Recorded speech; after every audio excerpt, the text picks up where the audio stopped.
یمن میں جو کنگ ہوتے تھے ان کو تبا کہا جاتا تھا، اور جو اس زمانے کا سب سے پہلا کنگ تھا اس کو تبا اول کہتے تھے۔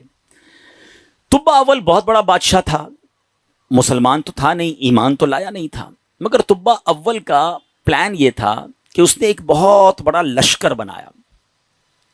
اچھا، اس لشکر میں اس نے پلان یہ کیا کہ اس کے پاس 1,13,000 پیدل چلنے والے تھے اور 1,30,000 کے قریب گھوڑا چلانے والے، گھڑ سوار، ہارس رائڈر۔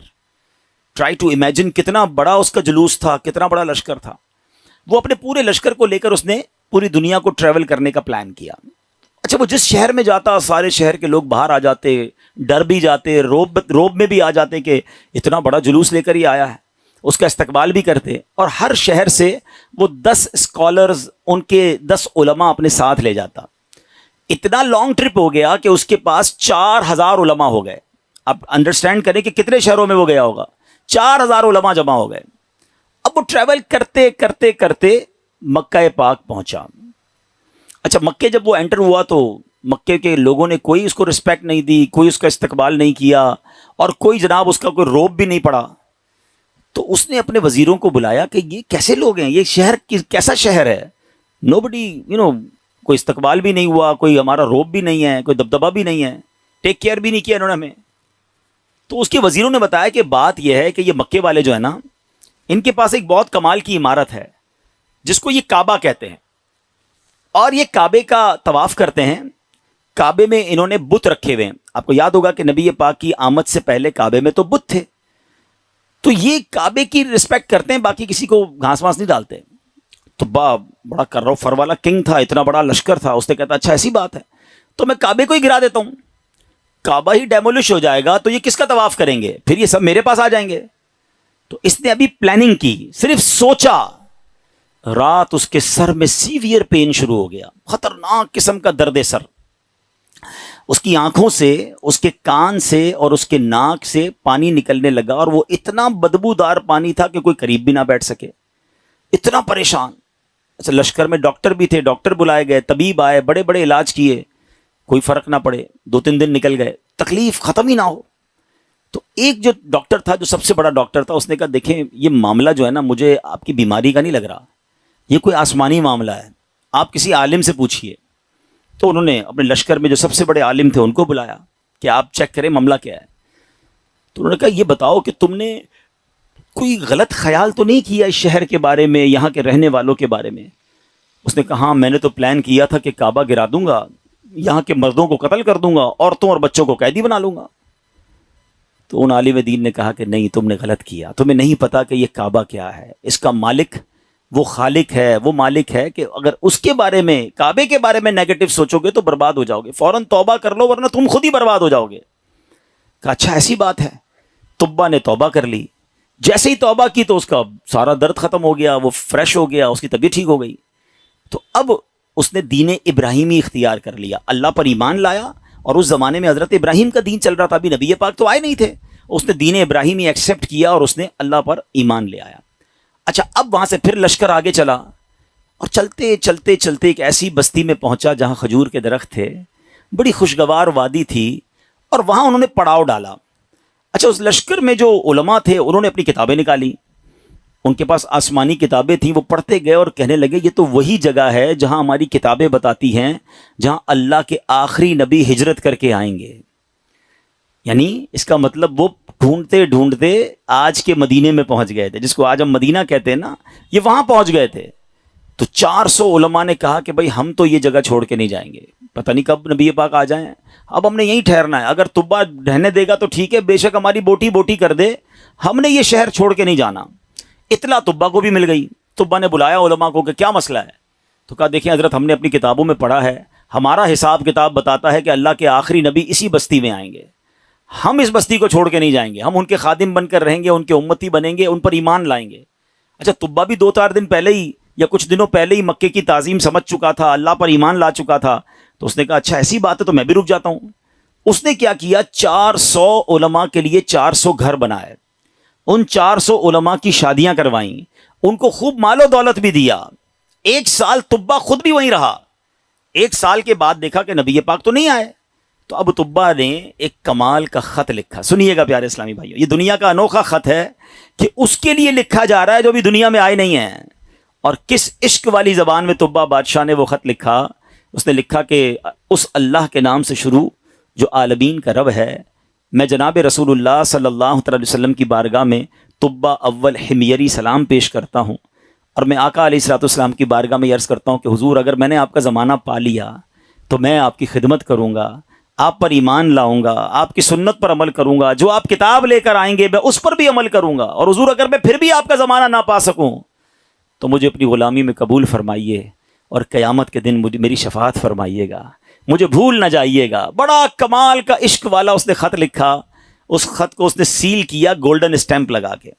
اچھا، ایک اور مکان بنایا اس نے، اور جو اس وقت کے سب سے بڑے عالم تھے ان کو وہ لیٹر بھی دیا اور کہا جب آپ نبی پاک سے اگر آپ کی ملاقات ہو جائے نا تو میرا خط انہیں دیجیے گا، یہ مکان بھی انہیں گفٹ کر دیجیے گا، اور اگر نہ ہو تو آپ اپنے بچے کو کہیے گا، آپ کا انتقال ہونے لگے تو اس کو یہ لیٹر دیجیے گا، اس کو کہیے گا وہ اپنی اولاد کو دے، تاکہ کسی طرح یہ خط جناب آخری نبی صلی اللہ تعالی علیہ وسلم تک پہنچ جائے. یہ کیسا عشق ہے. اب ذرا سنیے گا. طبا اول حمیری کا بعد میں وہ مدینے سے آگے گیا اور جا کے اس کا انتقال ہو گیا. آفٹر 1000 years، 1000 سال بعد 12 ربیع الاول والے دن مکہ مکرمہ میں نبی پاک کی ولادت ہوتی ہے، آقا کی تشریف آوری ہوتی ہے. نبی پاک 53 سال مکے میں گزارتے ہیں، اور اس دوران حضرت مصعب بن عمیر صحابی رسول ہیں، ان کو پیارے آقا مدینے بھیجتے ہیں کہ وہاں جا کے اسلام کی دعوت دو. مدینے میں تو فوراً اسلام پھیلنا شروع ہو گیا. علماء کہتے ہیں جو اتنی تیزی سے اسلام مدینے میں پھیلا نا، اس کی بڑی وجہ یہ تھی جو یہ انصار صحابہ تھے نا. مدینے والوں کو کیا کہتے ہیں؟ انصار. مکے والوں کو کیا کہتے ہیں؟ مہاجرین. تو جو انصار تھے نا، یہ سارے انہی 400 علماء کی اولاد میں سے تھے. they were waiting from last 1000 years for رسول پاک علیہ الصلوۃ والسلام. یہ تو 1000 سال سے انتظار کر رہے تھے. جیسے ہی حضرت مصعب بن عمیر پہنچے، دیگر مبلغین پہنچے، اللہ کے رسول کی باتیں بتائیں، اسلام کی باتیں بتائیں، دھڑا دھڑ لوگ اسلام قبول کرنے لگ گئے. اچھا، اب قبیلے کے لوگ بیٹھے کہ آخری نبی تو آ گئے ہیں مکے میں، ہمارے پاس ایک لیٹر ہے، اب وہ پہنچانا ہے انہیں. انہوں نے مشورہ کر کے، ایک صحابی تھے ان کا نام تھا حضرت ابو لیلہ انصاری رحمت رضی اللہ تعالیٰ عنہ، ان کو کہا کہ آپ جائیے، جا کے مکے میں نبی پاک کو یہ خط دے کر آئیے. ان صحابی نے ٹریول کیا.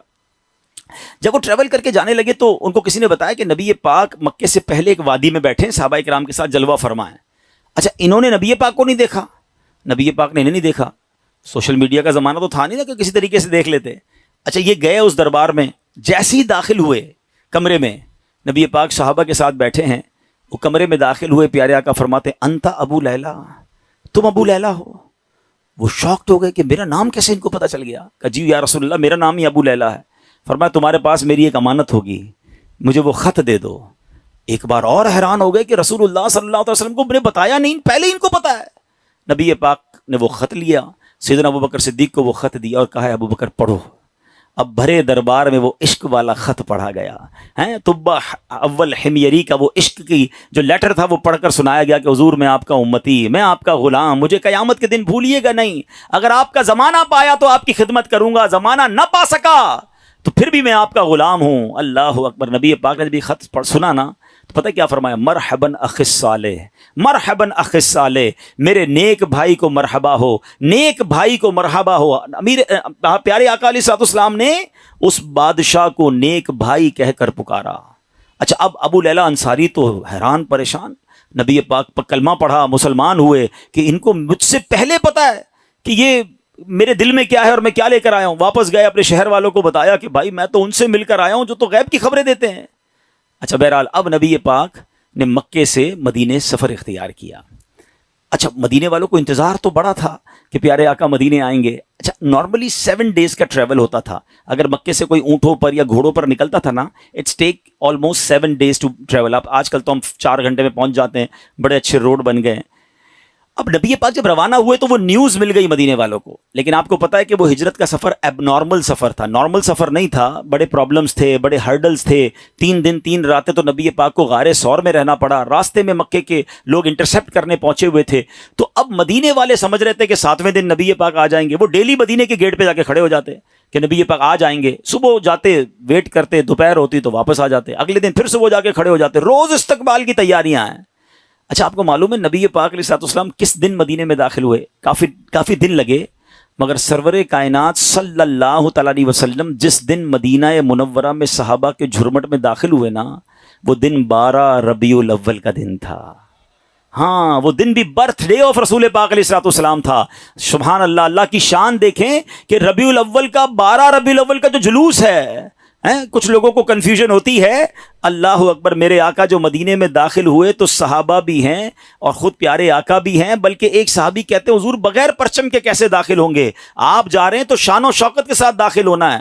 اپنا امامہ اتارا، تلوار پہ لگایا، اسے پرچم بنایا، اور جب مدینے میں داخل ہوئے تو ہر طرف سے صدائیں ہیں مرحبا یا رسول اللہ۔ بچیاں تیار ہو کر آئی ہیں، بچے تیار ہو کر آئے ہیں۔ عرب کے لوگوں کا دستور تھا جب کوئی بڑا ایونٹ ہوتا تھا وہ اپنا مخصوص لباس پہنتے تھے، اپنی تلواریں لگاتے تھے، بلکہ اب بھی اگر آپ دیکھیں ان کے تہواروں میں ان کے لباس الگ ہوتے ہیں، وہ سب اپنے اس لیول کے لباس پہن کر کھڑے تھے، کیونکہ آج ان کے لیے عید کا دن تھا۔ اور سبحان اللہ، اس وقت بنو نجار کی بچیوں نے سرور کائنات صلی اللہ تعالی علیہ وسلم کا جو استقبال کیا، جس نغمے کو گنگنا کر، جس نعت کو پڑھ کر انہوں نے استقبال کیا، آج بھی مکے مدینے چلے جائیں، کیسٹ کی دکانوں پر جائیں، بلکہ دنیا کے کسی کونے میں جائیں، یہ نعت عربی ہوں، عجمی ہوں، افریقن ہوں یا امریکن ہوں، سرکار کی یہ نعت دنیا بھر میں پڑھی جاتی ہے۔ اور وہ ان بچیوں نے یہ نعت پڑھی تھی جو آج سیرت کی کتابوں میں بھی لکھی ہیں۔ اور انہوں نے استقبال کیسے کیا تھا؟ وہ الفاظ کیا تھے؟ وہ الفاظ تھے طلع البدر علینا من ثنیات الوداع وجب شکر علینا ما دعا للہ لا۔ کیا کہتی ہیں ہم پر؟ چاند طلوع ہو گیا ہے، طلع البدر علینا، 14ویں رات کا چاند طلوع ہو گیا ہے۔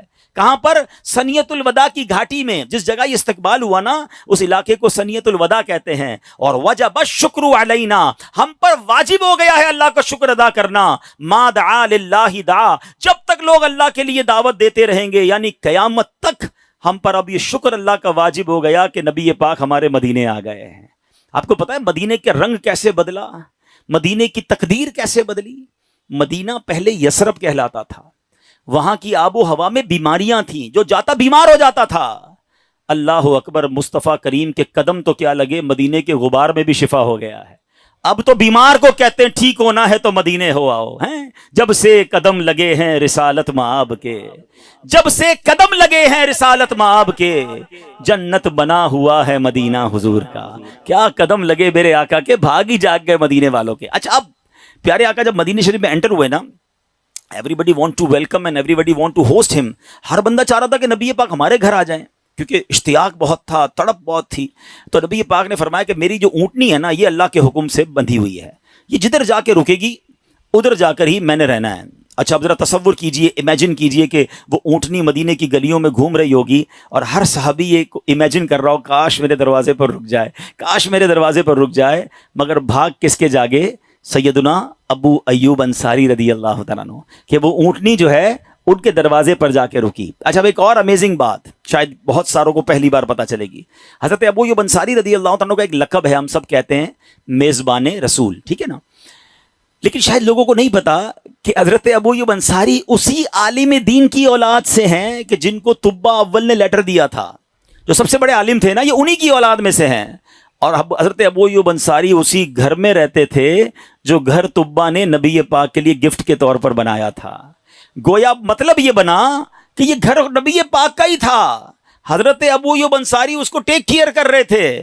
آقا کسی کے مہمان نہ بنے، بلکہ سچی بات یہ ہے کہ میزبان نبی پاک تھے، مہمان ابو ایوب انصاری تھے۔ اور یہ کیسے ہو سکتا ہے کہ نبی پاک جن کے صدقے یہ کائنات بنی ہے؟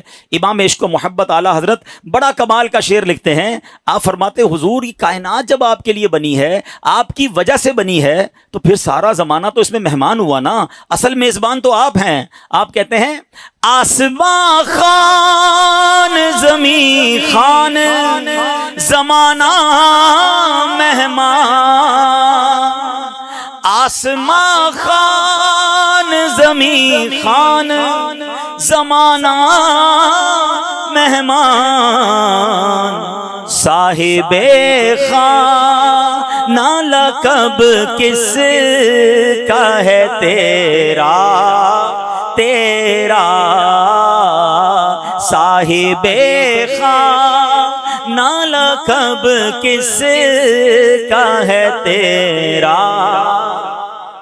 اب یہ عشق والی داستان سیکھنے کو کیا مل رہا ہے کہ یہ شان ہے میرے مصطفیٰ کی کہ دنیا میں آئے نہیں ہیں مگر چاہنے والے موجود ہیں، دیوانے موجود ہیں، سرکار پر سب کچھ نچھاور کرنے والے موجود ہیں۔ جبھی تو شاعر کہتے ہیں ایک میں ہی نہیں ان پر قربان زمانہ ہے، جو رب دو عالم کا محبوب یگانہ ہے۔